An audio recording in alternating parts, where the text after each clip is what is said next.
question on a lot of people's minds. Why now? Why change the rules for coming to work in the UK? Well, the government says it's all about getting a handle on numbers. For years, net migration figures have been a hot topic. That's the number of people coming in minus the number leaving. They've been climbing, and this has sparked debate. Some feel pressure on schools, the NHS, and housing. The government is listening to these concerns. They've decided the skilled worker route should be more selective. The line is to build a high-wage, high-skill economy, encourage businesses to train UK-based workers first, raise the bar so migrants fill genuinely essential roles. It's a bold move, a statement about the future the UK wants. Let's get straight to the heart of the matter. Of all the 2025 immigration rule changes, one element stands out as the most significant hurdle for prospective applicants: the money. It's all about the salary threshold. This single financial figure has become the primary gatekeeper for the skilled worker visa, fundamentally altering the landscape for both employers and international talent. Previously, applicants needed to meet a set minimum salary. Now, that amount hasn't just been nudged upwards, it has been dramatically inflated. The general salary threshold has been massively increased, jumping from $26,200 to $38,700. This isn't a simple cost of living adjustment, it's a deliberate policy shift. The official justification is to ensure new arrivals fill higher paid, higher skilled jobs, making a more significant economic contribution. The government aims to attract what they define as the best and brightest. However, the practical effect is a simple but brutal filter. It automatically disqualifies many otherwise qualified professionals whose industries or career stages don't command such high starting salaries. But it's not just one number. There are two key figures to consider: the general salary threshold of $38,700 and the going rate for your specific occupation, which is based on national pay data. The rule is you must be paid whichever of these two figures is higher. For example, if the going rate for your job is $35,000, you still need an offer of at least $38,700. This dual system is designed to prevent employers from undercutting the domestic labour market. The impact is profound, especially for those early in their careers. For many graduates, junior professionals, and even those in sectors like the creative arts or charities, the target feels impossible. Your pay packet is no longer just compensation. It is the literal key that unlocks your visa. It forces a hard conversation about what skilled is worth in the eyes of the Home Office. And that number is now much harder to reach. Looking back, the old system feels almost generous. The general salary threshold was more aligned with the realities of the job market. The threshold was lower, so more professions had a genuine shot, creating a diverse and dynamic influx of talent. Junior developer, marketing executive, a chef, these foundational roles were all within reach.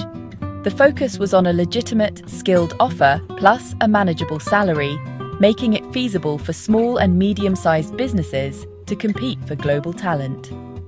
It allowed for potential and growth, recognizing that today's junior hire is tomorrow's team leader. The UK wasn't just filling a vacancy, it was investing in talent for the future, building a sustainable pipeline of expertise from the ground up. A wider shortage occupation list acted as a critical lifeline, offering a salary discount for vital roles. For employers, this meant filling essential positions. For talent, the list was a clear signpost, guiding them where their skills were most needed. This predictable pathway made the UK both attractive and accessible in the global talent race. The 2025 reality throws that playbook out. The headline is the staggering jump in the general threshold to $38,700. This isn't a minor adjustment, it's a seismic shift that redefines who is considered skilled, and fundamentally, who is welcome. Many roles are priced out overnight: hospitality, creative industries, smaller company admin. These are not low-skill jobs, but their market-rate salaries now fall short of the new, rigid benchmark, creating an immediate recruitment crisis for businesses big and small. The system is less forgiving of junior roles or lower pay sectors, regardless of skill. It equates salary directly with value, a flawed metric that creates a blind spot for essential workers. It sends a clear message. If your profession isn't high-paying, your skill is not valued. The old list is now the immigration salary list, shorter, with reduced discounts. That lifeline for employers has been frayed, offering far less relief to struggling sectors. The comparison is stark, from a wide net to a targeted spear. While the spear aims for high earners, it risks missing the broad base of skills a healthy economy is built on. Even with tough rules, there are still pathways. Healthcare remains a priority. Doctors, nurses, and specified professionals, often under a health and care worker visa, with more lenient salary rules. Tech and engineering drive demand for niche expertise. Senior software, cybersecurity, data science, civil and mechanical engineering. These roles more often meet the new thresholds. Innovation and global competition keep demand high. Creative industries, hospitality, and parts of finance feel the squeeze. Skilled, trained, creative, but starting salaries don't reach the high bar. Businesses fear a reverse brain drain. Talent unable to come in. The ISL signals what's critical, but it's narrow. If you're outside healthcare, high-end tech, or the ISL, finding a qualifying role is much harder. Let's start with Priya, a 28-year-old marketing specialist from Mumbai. For years, she's dreamed of working in the UK, drawn by its vibrant creative scene. She'd spent her 20s honing her craft, building an impressive portfolio. When a boutique London agency reached out, it felt like fate. 3 rounds of intense interviews followed. They didn't just like her portfolio, they saw her as vital for their future growth. The offer was drafted, and then the new visa rules were confirmed. Suddenly, the salary they could offer, a competitive wage for a creative agency of their size, was thousands of pounds short of the new, much higher threshold. Her dream, so close she could almost taste it, evaporated overnight. Then there's Marco, a 32-year-old architect from Italy, specializing in sustainable urban design. He was headhunted by a small innovative firm in Manchester, known for its community-focused projects. It was a perfect match. His expertise was exactly what they needed. Under the old rules, bringing him on board was possible. But now, it's simply not. The firm, while successful, operates on the lean margins typical of businesses dedicated to social impact. They couldn't meet the new salary requirement without completely distorting their entire pay structure. Priya and Marco's stories are not unique. They represent a growing sentiment that the UK is closing its doors, creating a system that favours large corporations over the small businesses that are the lifeblood of its creative energy. These are individuals who have spent years preparing, saving money, gaining qualifications, and emotionally investing in a future in Britain. They are being blocked not for a lack of skill, but because their chosen profession doesn't meet an arbitrary salary line. This creates a demoralizing pay-based hierarchy, leaving countless skilled professionals feeling dejected. So they start looking elsewhere, to countries like Canada, Germany, and Australia, which are actively courting their talents. These are people who genuinely love British culture and wanted to contribute. But when a country effectively tells you you're not worth enough, you have no choice but to look for a door that's open. And many, with heavy hearts, are now walking through them. Susan runs a mid-sized engineering firm. Older experts are nearing retirement.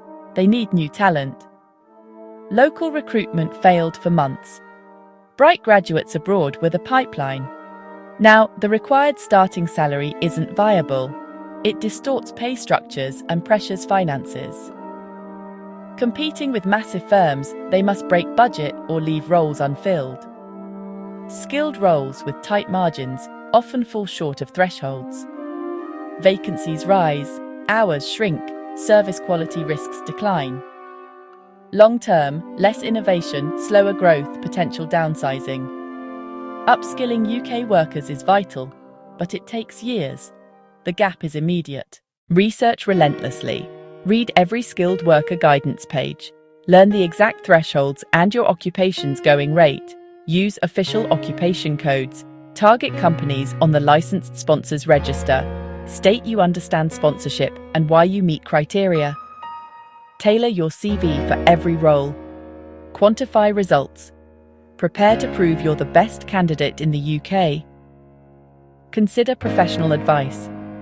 An expert can be the difference between approval and refusal. Don't be afraid to ask for help. The Immigration Salary List, the lean successor to the Shortage Occupation List. If your role is on it, you may qualify at around 80% of the going rate. But the list is much shorter and very specific.